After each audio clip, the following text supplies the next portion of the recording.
hipótesis, come y respira, pero no camina ni se mueve. En poco tiempo llega a engordar tanto que muere de un infarto.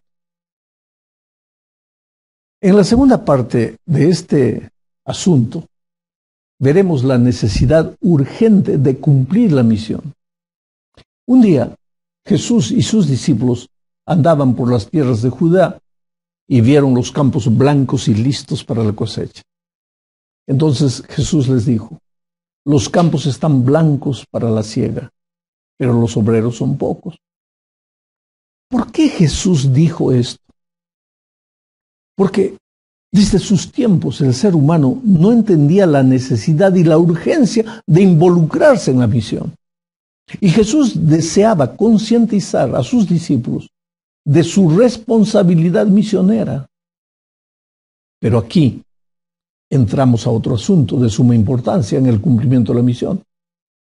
San Pedro, hablando de la demora de la segunda venida de Cristo, afirma que el Señor no demora su venida, sino que es paciente, esperando que todos se arrepientan. Pero ¿cómo se arrepentirán las personas si no hay alguien que les predique? Dios podría llevar el Evangelio a las personas de muchas maneras, sin necesidad del ser humano.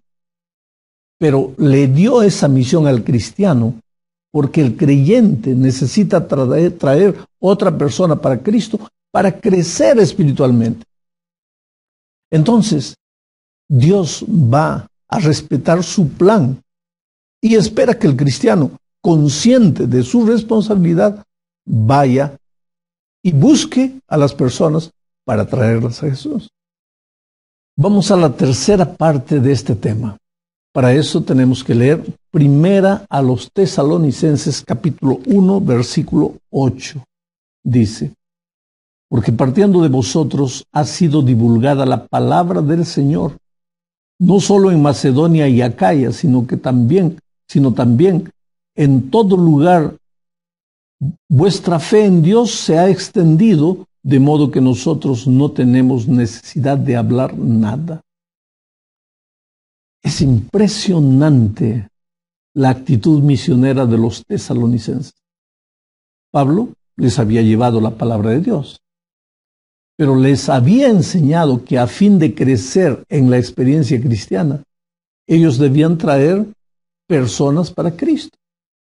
Y los nuevos creyentes de Tesalónica llevaron esto tan a serio que Pablo dice: nosotros ya no tenemos necesidad de hablar nada, porque ustedes están cumpliendo la misión. ¿No es esto maravilloso? Sin duda, Pablo era un excelente pastor porque enseñaba a la iglesia a testificar. Y la iglesia era una excelente iglesia porque asumía su responsabilidad misionera. Hay una cita del Espíritu de Profecía que afirma esto. Esta cita está en el libro Hechos de los Apóstoles, páginas 212 y 213. Dice así: el apóstol Pablo sentía que era responsable en gran medida del bienestar espiritual de aquellos que se convertían por sus labores. Deseaba que crecieran en el conocimiento del único verdadero y de Jesucristo a quien había enviado. A menudo en su ministerio se encontraba con pequeños grupos de hombres y mujeres que amaban a Jesús y se postraba en oración con ellos para pedir a Dios que les enseñara cómo mantener una relación vital con Él. A menudo se reunía en consejo con ellos para estudiar los mejores métodos de dar a otros la luz de la verdad evangélica. Y a menudo, cuando estaba separado de aquellos con quienes había trabajado así, suplicaba a Dios que los guardara del mal y les ordenara y les ayudara a ser misioneros fervientes y activos. Ahora, querido, ¿te das cuenta? Pablo era consciente de que la única manera de que los miembros permaneciesen fieles era compartiendo su fe. En la cuarta parte de este estudio veremos la importancia del trabajo unido. Dios está en el comando de la misión. Sin el poder del Espíritu no se puede hacer nada.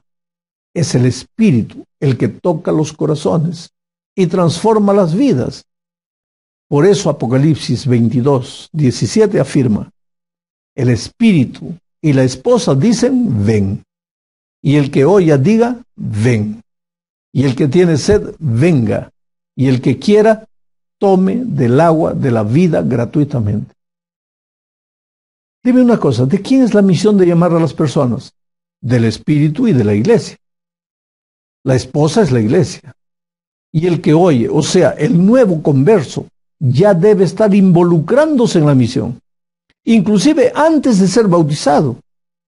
En resumen, Dios está en el comando de la misión. La iglesia sale a buscar a las personas y siembra.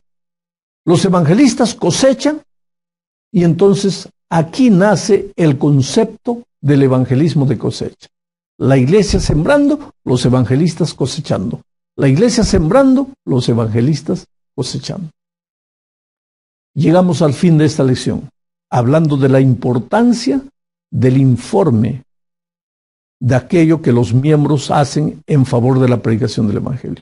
Y aquí hay algo para lo cual la iglesia necesita despertar. Me refiero al propósito de lo que se hace en la iglesia los sábados. ¿El propósito del culto es solo adoración o hay algo más? Vamos a pensar en lo que hacemos hoy. Pensemos, por ejemplo, en el programa de la escuela sabática. Vamos a pensar un poco. El director de la escuela sabática, desde el domingo está preparando el programa para el próximo sábado. Domingo, el lunes, martes, miércoles, ¿quién va a tener la poesía? ¿Quién va a tener la parte especial? ¿Quién va a anunciar? ¿Quién va a presentar el relato misionero? ¿Quién va a hacer esto? ¿Quién va a hacer aquello? Trabajas a veces solo, a veces con la ayuda de los compañeros de la directiva de la escuela sabática. Trabajan. Llega el sábado, presentan el programa. Cuando termina el sábado, respiran aliviados. Ay, gracias a Dios, ya presentamos el programa. Ya acabamos. El domingo, nuevamente, prepara. ¿Para qué? Para el sábado presentar el programa. Quiere decir, la iglesia vive solamente en función de presentar programa, pero el plan de Dios no es ese. El plan de Dios es que el sábado sea un culto de adoración, de alabanza, de estudio de la palabra de Dios, y donde cada miembro de iglesia debe contar a la iglesia lo que ha hecho durante la semana para testificar por Cristo. La riqueza del culto del sábado, de todo el programa sabático, escuela sabática, culto divino, en la tarde, los jóvenes, la riqueza del sábado dependerá de cuánto los miembros de iglesia han testificado durante la semana. Pero ¿qué está pasando con la iglesia? Ese concepto lo vamos a desarrollar en otra lección. Nos hemos vuelto como un club religioso, donde nadie trabaja, donde solo espectamos el programa, miramos el programa, aplaudimos o criticamos, pero no nos involucramos en el cumplimiento de la misión. Y sin embargo, el título de la lección de esta semana fue: todos tenemos un ministerio. Dios nos ha confiado el ministerio a todos. Todos necesitamos testificar. ¿Para qué? Para crecer en la vida espiritual. Que Dios te bendiga.